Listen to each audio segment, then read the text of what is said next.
दोस्तों, दिल्ली के शराब घोटाले का मामला इन दिनों देश भर में सुर्खियों में बना हुआ है। 21 मार्च की शाम करीब 7 बजे ईडी की टीम दिल्ली के मुख्यमंत्री अरविंद केजरीवाल के घर समन देने पहुंचती है। फिर बताया जाता है कि उनके पास वारंट है कि वो सीएम के घर की तलाशी लेंगे। इसके कुछ देर बाद अरविंद केजरीवाल से पूछताछ होती है और फिर कुछ घंटे बाद खबर आती है कि केजरीवाल को भी गिरफ्तार कर लिया गया है। अब इस कथित शराब घोटाले में आम आदमी पार्टी के तीसरे बड़े नेता की गिरफ्तारी हो चुकी है। इससे पहले दिल्ली के पूर्व मुख्यमंत्री मनीष सिसोदिया और राज्यसभा सांसद विजय सिंह को पहले ही जेल में बंद हैं। इन सब को देखते हुए हर किसी के मन में ये सवाल आ रहा है कि आखिर क्या है दिल्ली शराब घोटाले की पूरी सच्चाई और क्यों एक के बाद एक नेता इस मामले में फंसते जा रहे हैं। और इसके साथ ही सबसे बड़ा सवाल ये है कि आखिर कौन होगा दिल्ली का नया सीएम, या फिर खुद केजरीवाल जेल से ही चलाएंगे अपनी सरकार। चलिए आज हम इसको विस्तार से जानते हैं। आगे बढ़ने से पहले चलिए जरा हम ये जान लेते हैं कि आखिर क्या है नई शराब नीति। दरअसल दिल्ली के आबकारी विभाग के प्रमुख रहते हुए मनीष सिसोदिया ने मार्च 2021 में नई एक्साइज पॉलिसी का ऐलान किया था। उन्होंने कहा था कि नई नीति के तहत शराब की बिक्री में सरकार का कोई रोल नहीं होगा। शराब को सिर्फ निजी दुकानों को ही बेचने की अनुमति होगी। इसके लिए न्यूनतम 500 वर्ग फुट क्षेत्र में दुकानें खोली जाएंगी और दुकान का कोई भी काउंटर सड़क पर नहीं होगा। शराब की दुकानों का सामान दिल्ली में बेचा जाएगा। इस ऐलान के बाद 17 नवंबर 2021 को ही दिल्ली सरकार ने दिल्ली में नई शराब नीति लागू कर दी। इसके तहत राजधानी में 32 जोन बनाई गई। हर जोन में ज्यादा से ज्यादा 27 दुकानें खुलनी थी। इस तरह से कुल मिलाकर 849 दुकानें खुलनी थी। इस नीति में यह भी कहा गया था कि शराब पीने वाले अब सुबह 3 बजे तक होटल, क्लब, रेस्तरां और बार में आराम से शराब पी सकते हैं। नई शराब नीति में दिल्ली की सभी शराब की दुकानों को प्राइवेट कर दिया गया। इसके पहले दिल्ली में शराब की 60% दुकानें सरकारी और 40% प्राइवेट थीं। नई नीति लागू होने के बाद 100% प्राइवेट हो गई। सरकार ने तर्क दिया कि इससे 3500 करोड़ रुपए का फायदा होगा, लेकिन यह पॉलिसी दिल्ली सरकार के लिए आफत बन गई। दिल्ली सरकार पर यह आरोप लग गया कि सरकार की नई नीति से राजस्व में भारी कमी हुई, जिससे जनता और सरकार दोनों को काफी नुकसान हुआ है। वहीं इस नीति से बड़े शराब कारोबारियों को फायदा पहुंचाने की भी बात कही जा रही है। इस नीति में 3 तरह से घोटाले की बात सामने आ रही है। इसे समझने के लिए चलिए हम थोड़ा आंकड़ों पर नजर डाल देते हैं। शराब बिक्री के लिए ठेकेदारों को लाइसेंस लेना पड़ता है। इसके लिए सरकार ने लाइसेंस शुल्क तय किया है। सरकार ने कई तरह की कैटेगरी बनाई है, जिसके तहत शराब, बियर, विदेशी शराब आदि को बेचने के लिए लाइसेंस दिया जाता है। अब उदाहरण के लिए पहले जिस लाइसेंस के लिए ठेकेदार को 25 लाख रुपए का भुगतान करना पड़ता था, नई शराब नीति लागू होने के बाद उसी के लिए 5 करोड़ रुपए देने पड़े। आरोप है कि दिल्ली सरकार ने जानबूझकर बड़े शराब कारोबारियों को फायदा पहुंचाने के लिए लाइसेंस शुल्क बढ़ाया। इससे छोटे ठेकेदारों की दुकानें बंद हो गईं और बाजार में केवल बड़े शराब माफियाओं को लाइसेंस मिला। विपक्ष का आरोप यह भी है कि इसके एवज में आपके नेताओं और अफसरों को शराब माफियाओं ने मोटी रकम घूस के तौर पर दी। सरकार का तर्क है कि लाइसेंस फीस बढ़ाने से सरकार को एक मुश्त राजस्व की कमाई हुई। इससे सरकार ने जो उत्पाद शुल्क और वैट घटाया, उसकी भरपाई हो गई। दूसरा आरोप शराब की बिक्री को लेकर है। उदाहरण के लिए मान लीजिए पहले अगर 750 ml की एक शराब की बोतल 530 रुपए में मिलती थी, तब इस एक बोतल पर रिटेल कारोबारी को 33 रुपए 35 पैसे का मुनाफा होता था, जबकि 223 रुपए 89 पैसे उत्पाद कर और 106 रुपए वैट के रूप में सरकार को मिलता था। मतलब एक बोतल पर सरकार को 329 रुपए 89 पैसे का फायदा मिलता था। नई शराब नीति से सरकार के इसी मुनाफे में खेल होने का दावा किया जा रहा है। दावा है कि नई शराब नीति में वहीं 750 ml वाली शराब की बोतल का दाम 530 रुपए से बढ़कर 560 रुपए हो गया। इसके अलावा रिटेल कारोबारी का मुनाफा भी 33 रुपए 35 पैसे से बढ़कर सीधा 363 रुपए 27 पैसे पहुंच गया। मतलब रिटेल कारोबारियों का फायदा 10 गुना से भी ज्यादा बढ़ गया। वहीं सरकार को मिलने वाला 329 रुपए 89 पैसे का फायदा घटकर 3 रुपए 78 पैसे रह गया।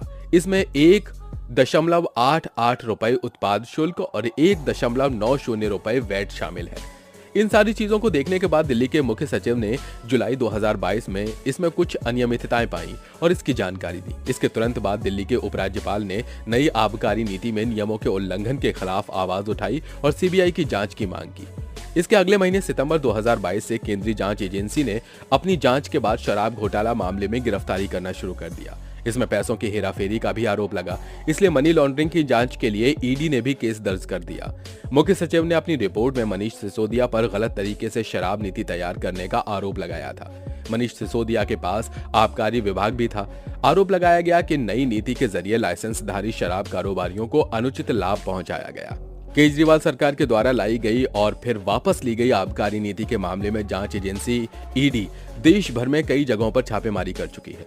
ईडी ने दिल्ली, एनसीआर, पंजाब और हैदराबाद में कई जगहों पर छापेमारी की थी। अब तक इस मामले में कई लोगों की गिरफ्तारियां भी हो चुकी हैं। सिसोदिया के बाद केंद्रीय जांच एजेंसी सीबीआई ने सितंबर 2022 में आम आदमी पार्टी के संचार प्रमुख और शराब नीति से जुड़े विजय नायर को गिरफ्तार किया। नायर अरविंद केजरीवाल के करीबी माने जाते हैं। इसके बाद इस मामले में हैदराबाद के कारोबारी अभिषेक बोयिनपल्ली को गिरफ्तार किया गया। वो 18 महीने हिरासत में रहे, जिसके बाद सुप्रीम कोर्ट ने इस मामले में सुनवाई करते हुए उन्हें 5 हफ्ते की अंतरिम जमानत दे दी। सुप्रीम कोर्ट ने उन्हें केंद्रीय एजेंसी ईडी के अधिकारियों के साथ संपर्क में रहने के निर्देश दिए हैं। इसके बाद केंद्रीय एजेंसी ने बड़े शराब कारोबारी समीर महेंद्रू को गिरफ्तार किया।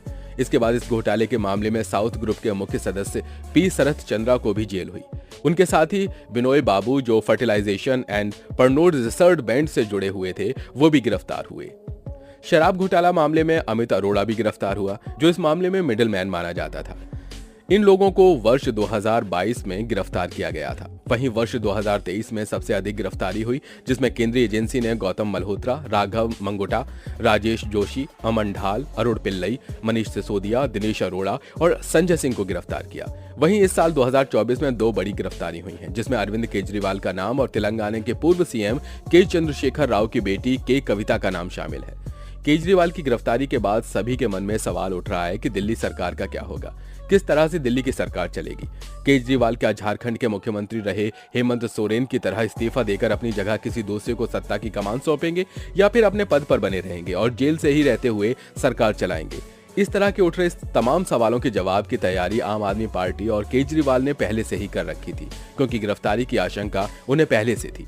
अरविंद केजरीवाल को ईडी ने भले ही गिरफ्तार कर लिया है, लेकिन संविधान के मुताबिक मुख्यमंत्री पद से इस्तीफा देने का कोई भी प्रावधान नहीं है। देश में ऐसा कोई कानून नहीं है जो किसी पार्टी और मुख्यमंत्री को जेल से सरकार चलाने से रोकता हो। भारत के संविधान में भी इस पर स्थिति को स्पष्ट नहीं किया गया है। कानून में यह बताया गया है कि दोषी साबित होने से पहले कोई भी नेता जेल में रहते हुए मुख्यमंत्री, मंत्री, सांसद और विधायक बने रह सकता है और जेल से ही सरकार को भी चला भी सकता है। इस हिसाब से सीएम केजरीवाल को जेल से दिल्ली की सरकार चलाने में कानूनी रूप से कोई अड़चन नहीं है। आम आदमी पार्टी के नेता खुलकर कह रहे हैं कि केजरीवाल जेल से ही दिल्ली सरकार चलाएंगे। दिल्ली सरकार के मंत्री सौरभ भारद्वाज और आतिशी ने केजरीवाल की गिरफ्तारी के बाद मीडिया से बात करते हुए दिल्ली सरकार के बारे में स्पष्ट नजरिया रख दिया है। उनका कहना है कि केजरीवाल जेल में रहते हुए सरकार चलाएंगे। पार्टी के वरिष्ठ नेताओं द्वारा तय किया गया है कि अरविंद केजरीवाल मुख्यमंत्री हैं और मुख्यमंत्री रहेंगे। जेल में रहकर ही पार्टी और सरकार चलाएंगे। बीजेपी चाहती है कि हर कोई जेल में हो और दिल्ली में मिल रही मुफ्त शिक्षा, मुफ्त बिजली, मुफ्त पानी, मुफ्त तीर्थ यात्रा और मोहल्ला क्लिनिक बंद हो जाए। लेकिन अरविंद केजरीवाल ऐसा नहीं होने देंगे। जेल में रहकर ही सरकार चलाएंगे। केजरीवाल की गिरफ्तारी के बाद दिल्ली विधानसभा के स्पीकर रामनिवास गोयल ने साफ कह दिया है कि अरविंद केजरीवाल मुख्यमंत्री पद से इस्तीफा नहीं देंगे। केजरीवाल जेल में रहकर सरकार चलाएंगे। दिल्ली की जनता से लेकर आम आदमी पार्टी के विधायकों, पार्षद और राज्यसभा सांसदों तक ने यही फैसला लिया है कि केजरीवाल दिल्ली की सरकार जेल से ही चलाएंगे। स्पीकर ने कहा कि हमें भी चाहे तो गिरफ्तार कर लें, लेकिन केजरीवाल सरकार चलती रहेगी। तो दोस्तों, आपका इसके ऊपर क्या राय है? क्या सच में केजरीवाल को जेल से ही सरकार चलाना चाहिए या फिर दिल्ली के सीएम की कुर्सी किसी और को मिलनी चाहिए? अपनी राय हमें जरूर बताइएगा। तो आज के लिए बस इतना ही। उम्मीद करता हूं कि आपको हमारी ये वीडियो पसंद आई होगी। अगर पसंद आई हो तो लाइक करिए, साथ ही अपने दोस्तों के साथ शेयर करिए और अगर आप हमारे चैनल पर नए हैं तो नीचे दिए गए लाल बटन को दबाकर चैनल को सब्सक्राइब जरूर कर लीजिए।